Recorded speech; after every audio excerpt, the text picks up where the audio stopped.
Fighter Bomber ได้ជាបណ្ដាញ Telegram ក្រៅផ្លូវការរបស់កងទ័ពអាកាសរុស្ស៊ីបានអះអាងថាគ្រាប់បែកហោះផ្កាយរណបដែលមានឈ្មោះថា KAB ឬក៏ UMPK ដែលគួរឲ្យខ្លាចបំផុតរបស់កងទ័ពអាកាសគឺត្រូវបានចំទៅក្នុងគោលដៅរយៈចម្ងាយយ៉ាងច្រើន 3-4 ម៉ែត្រប៉ុណ្ណោះដែលខុសណាឧទាហរណ៍ថាគេចង់បាញ់ឲ្យចំដល់ចំណុច0គឺវាមិនចំ0ទេវាអាចជាឃ្លាតគ្នាត្រឹម 3-4 ម៉ែត្រប៉ុណ្ណោះគឺមានតែប៉ុណ្្នឹងឯងគឺអត់ឆ្ងាយណាស់ណាទេបាទអញ្ចឹងបើសិនបើ 3-4 ម៉ែត្រនោះគឺរត់ក្រោះហ្នឹងគឺចំតែម្ដងបាទរត់ក្រោះគឺអត់ផុតទេឧទាហរណ៍ថាគេកំណត់ដាក់ខាងមុខរត់ក្រោះអញ្ចឹងបើ 3-4 ម៉ែត្រនេះគឺចំខាងក្រោយរត់ក្រោះតែម្ដងគឺអត់ខុសតែម្ដងដូច្នេះវាគួរឲ្យកត់សម្គាល់នៅពេលដែលគ្រាប់បែកដែលមានស្លាបមួយដែលអាចហោះហើរបានរយៈចម្ងាយប្រមាណជាង40គីឡូឬក៏អាចឆ្ងាយជាងនេះហើយផ្ដល់សារៈសំខាន់ផ្ទុះដែលមានសារធាតុបំពាក់គ្រាប់បំផ្ទុះនោះគឺរហូតដល់រាប់សិបឬក៏រាប់រយគីឡូក្រាមវាបានបាត់បង់ដ៏រឹងមាំហើយមានន័យថាត្រូវបានខុសគោលដៅបាទត្រូវបានខុសគោលដៅដោយសារមានការខុសគោលដៅនេះហើយដែលអាចធ្វើឲ្យអាយុជីវិតរបស់អ៊ុយក្រែននឹងនៅសល់បានខ្លះហើយនឹងគោលដៅរបស់អ៊ុយក្រែននេះនៅសល់បានខ្លះបាទអញ្ចឹងគ្រាប់បែកដែលមានឈ្មោះថា KAB របស់រុស្ស៊ីក្តីឬក៏គ្រាប់បែក UMPK របស់រុស្ស៊ីក្តីនេះគឺវាអាចបាញ់បានរហូតដល់40គីឡូម៉ែត្រឬក៏លើសពី40គីឡូម៉ែត្រហើយម្យ៉ាងវិញទៀតវាបំពាក់នៅគ្រាប់ផ្ទុះហ្នឹងគឺរហូតដល់រាប់សិបគីឡូក្រាមទៅដល់100គីឡូក្រាមក៏អាចថាបានដែរបាទការរំខានរបស់អ៊ុយក្រែនដែលអាចរំខានដល់រលកសញ្ញាវិទ្យុរបស់ KAB និងផ្កាយរណបដែលពាក់ព័ន្ធរបស់វាកំពុងតែដំណើរការនិងកំពុងតែត្រូវបានគេផលិតច្រើនទៅហើយមានន័យថាប្រដាប់រំខានប្រដាប់បំភាន់ឬក៏យើងហៅថាវិទ្យុរំខាននេះតែម្ដងបាទយើងហៅថាមិនដឹងយើងហៅថាដូចមិនដែរទេបើភាសាអង់គ្លេសគេប្រើពាក្យថា jammer បាទគេប្រើពាក្យថា jammer យ៉ាងដូចនេះបាទការថតបានយន្តហោះគ្មានមនុស្សបើករបស់រុស្ស៊ីក៏បានបង្ហាញតាមអ៊ីនធឺណិតនៅក្នុងថ្ងៃសៅរ៍សប្តាហ៍មុន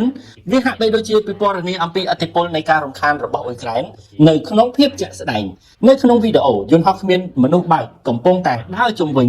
កន្លែងដែលខ្សែបន្ទាត់ជួរមុខនៅក្នុងប្រទេសអ៊ុយក្រែនដែលជាមូលដ្ឋានសម្រាប់កងទ័ពអ៊ុយក្រែនហើយជាក់ស្ដែងកំពុងតែចំដើម្បីវាយតម្លៃនៃការខូចខាតនៃការវាយប្រហាររបស់ KAB ដែលជាគ្រាប់បែករំអិលរបស់រុស្ស៊ីហ្នឹងដែលបានវាយរួចបាទអញ្ចឹងកន្លែងនេះគឺគេចង់និយាយថាគេឃើញដ្រូនរបស់រុស្ស៊ីហោះមកបន្តមកទៀតវាប៉ះជាមួយនឹងកាភ្លើងរំខាននឹងឯង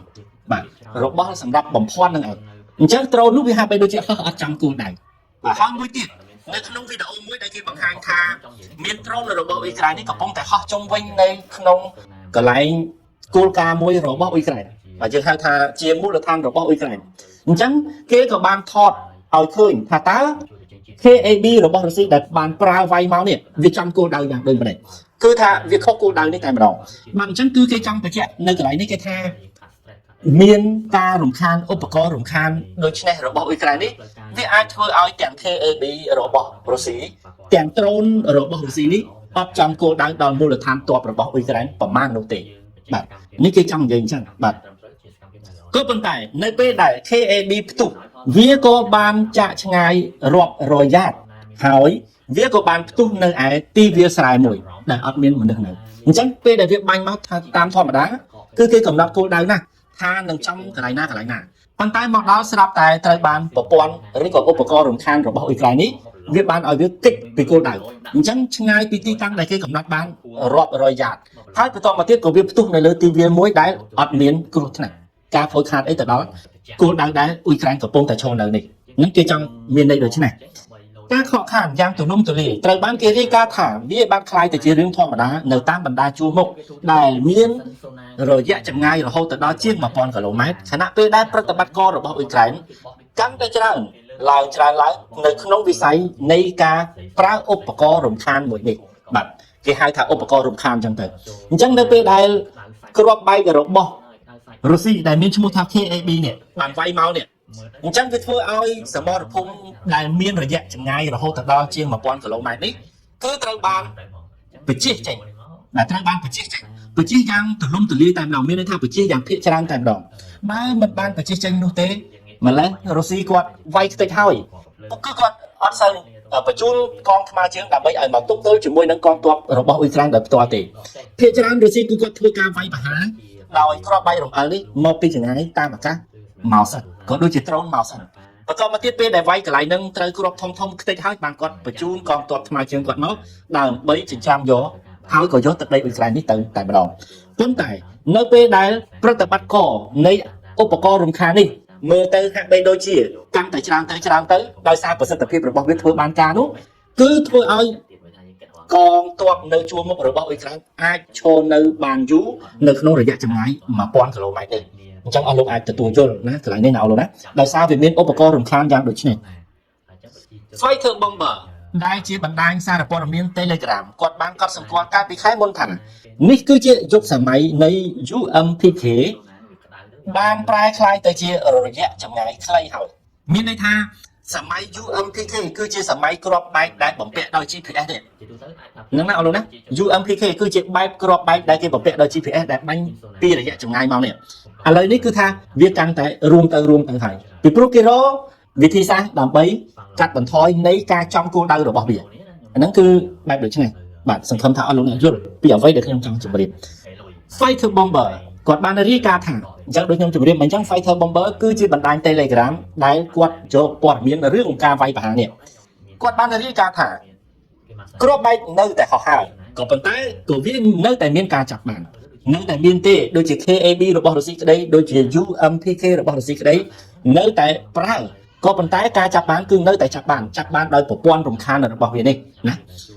ប្រព័ន្ធកែតម្រូវទៅលើការដឹកនាំដោយផ្កាយរណបទាំងអស់បានចាស់ចេញពីការវាយប្រហារប្រព័ន្ធណាក៏ដោយដែលបំពាក់ដោយ GPS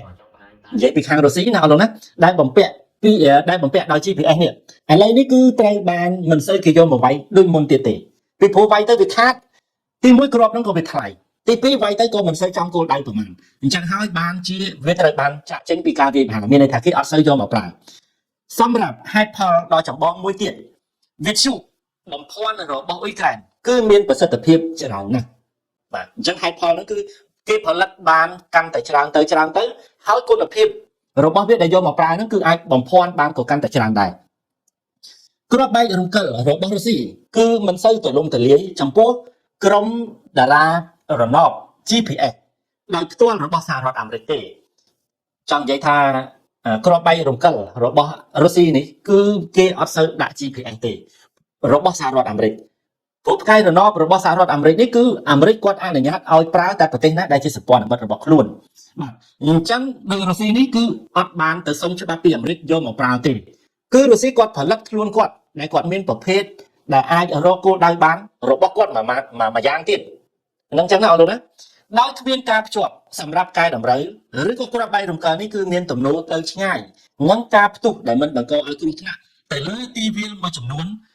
ដោយដែលវីដេអូគេបានបង្ហាញអញ្ចឹងមានន័យថាបើវាអត់ភ្ជាប់នៅប្រព័ន្ធ GPS របស់សហរដ្ឋអាមេរិកអត់មាន license ចូលប្រើរបស់អាមេរិកអញ្ចឹងវាគឺបង្កើតដោយខ្លួនឯងអញ្ចឹងកាលណាបង្កើតដោយខ្លួនឯងគឺវាអត់សូវថេរទេ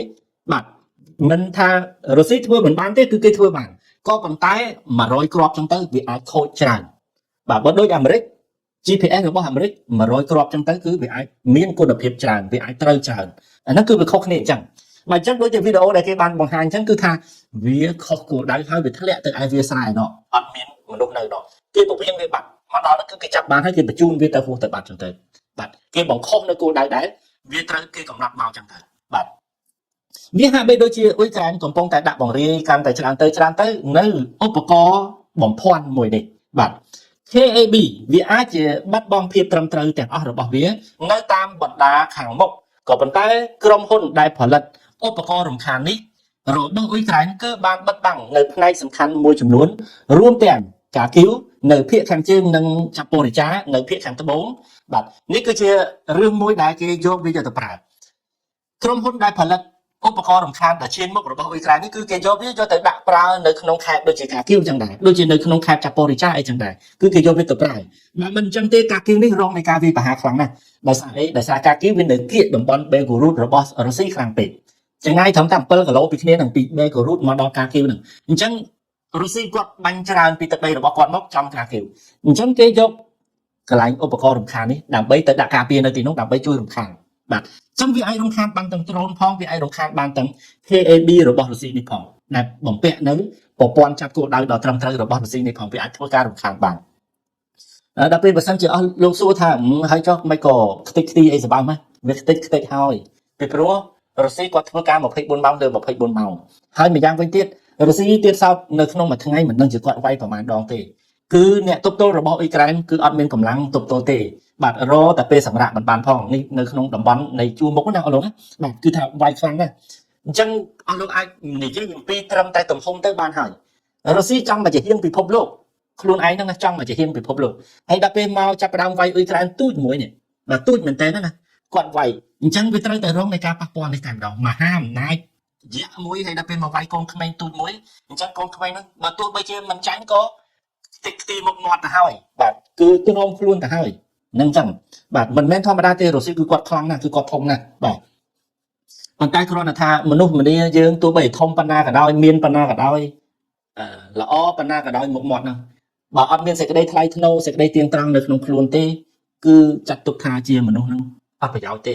ចាំបាច់ត្រូវមានសេចក្តីថ្លៃថ្នូរហើយនឹងដឹងខុសដឹងត្រូវទោះបីជាអាក្រក់យ៉ាងណាក៏ដោយតូចយ៉ាងណាក៏ស្មៅយ៉ាងណាក៏ដោយក៏គាត់នៅតែមានតម្លៃជាមនុស្សអញ្ចឹងណាអស់លោកដូចជាគេបាននិយាយឲ្យថាបើសិនជាឲ្យក្អែកមួយហ្នឹងយកទៅដាក់ទុំនៅលើអាសនៈហង្សធំប៉ុណ្ណាក៏ដោយក្អែកក៏នៅតែក្អែកចឹងដែរហើយហង្សដ៏ធំមួយដែលគេយកទៅដាក់នៅក្នុងគៀនគុំព្រៃនៃការឆេះរលរៀលខ្មៅយ៉ាងណាក៏ដោយហង្សក៏នៅតែជាហង្សដដែលបើដូរទីតាំងហើយប៉ុន្តែរូបរាងមិនដូរគឺគេមើលទៅតាមរូបរាងហ្នឹងអញ្ចឹងអ្នកដែលអាក្រក់ទោះបីជាយកលើកដង្កើងឲ្យនៅប្រទេសធំប៉ុណ្ណាក៏ដោយក៏ប៉ុន្តែតម្លៃនៃការរស់នៅរបស់ពួកគាត់ហ្នឹងគឺគ្មានតម្លៃទេបាទគឺគ្មានតម្លៃតែម្ដងអញ្ចឹងគាត់បីអស់លោកអ្នកត្រូវតែចាប់យកឲ្យបានច្បាស់លាស់ពាក្យថាទៀងត្រង់តើអស់លោកមានភាពទៀងត្រង់នៅក្នុងខ្លួនហើយគឺថាអស់លោកមានតម្លៃទៅហើយបាទនេះណាគឺជាអ្វីដែលខ្ញុំចង់ជម្រាបគឺមានតែប៉ុណ្្នឹងមនុស្សយើងអត់មានអីជាងភាពទៀងត្រង់នេះទេយើងហៅថាស្មោះត្រង់នេះទេតែកាលណាស្មោះត្រង់ហើយគឺល្អហើយបាទ Forbes គឺជាបណ្ដាញព័ត៌មានវាថាអញ្ចឹងការរួមបញ្ចូលនៃការជាប់គាំងនៃការថ្លែងបន្លំនិងការវាយប្រហារតាមអ៊ីនធឺណិតលើអ្នកដែលកំពុងតែឆ្លៀនពៀននេះណាចង់និយាយថាអ្នកណាដែលវាយចេញពីអ្នកដែលឆ្លៀនពៀននេះគឺខាងរុស្ស៊ីនិយាយអត់ស្រីគឺខាងរុស្ស៊ីតែម្ដងពេលដែលវាយមកគឺច្រើនតែគេបំភាន់វាទៅបាត់បាទឬក៏គេបន្លំវាទៅបាត់អានឹងចឹងណាអរលោកណាឲ្យវាខុសពីគោលដៅចាស់ទៅហើយឲ្យវាខុសពីគោលដៅដែលអ្នកវាយនោះគាត់បានកំណត់មកហើយតំណាងឲ្យរូបនេះគឺបានអះអាងថាបន្ទាប់ពីការដាក់ពង្រាយសង្គ្រាមអេឡិចត្រូនិកបែបដូចនេះភាពត្រឹមត្រូវនៃការទម្លាក់គ្រាប់បែកដំបូងគឺបានថយចុះហើយបន្ទាប់មកក៏ដឹងអំពីប្រសិទ្ធភាពនៃវិធីសាស្ត្រនៃការបំផ្លិចបំផ្លាញនេះកន្លែងនេះគឺគេចង់និយាយថាកាលពីដើមមករុស្ស៊ីគឺគាត់ប្រើគ្រាប់បែករំកិលនេះច្រើនមែនទែនជំនួសនឹងអ៊ុយក្រែននៅរកវិធីសាស្ត្រឃើញនៃការទប់ទល់ដោយប្រើអេឡិចត្រូនិកដើម្បីបំភាន់បង្វែរបន្លំផ្លូវរបស់អាវុធរបស់រុស្ស៊ីយ៉ាងដូចនេះណាបាទអញ្ចឹងគឺវាយខ្ទេចអ៊ុយក្រែនបាត់ហើយប៉ុន្តែមកដល់ពេលឥឡូវនេះការវាយដោយគ្រាប់បែករំកិលរបស់រុស្ស៊ីនេះក៏ត្រូវបានថយចុះដោយសារអីដោយសារមានបច្ចេកវិទ្យានៃការបំភាន់នេះតែម្ដងអាហ្នឹងគឺចឹងអ្វីដែលគេចង់ជម្រាបនោះគឺយ៉ាងដូចនេះបាទចឹងអស់លោកសូមបន្តទៅទៀត KAB ជាប្រភេទគ្រាប់បែករំកិលនេះមួយចំនួនគឺវាបានហោះហើរវាជាការពិតវីដេអូថ្មីបានបង្ហាញឲ្យឃើញបាទគឺវាមានមួយចំនួនទេដែលមានការហោះហើរមិនសូវច្រើនដូចពីមុនទេក៏ប៉ុន្តែពួកគេអាចនឹងកំពុងតែកំណត់គោលដៅទៅលើវិស័យដែលអ៊ុយក្រែនមិនទាន់បានដាក់ពង្រាយនៅឧបករណ៍ដើម្បីបន្លប់ផ្លូវរបស់វាអញ្ចឹងគេឃើញថាមានវាយ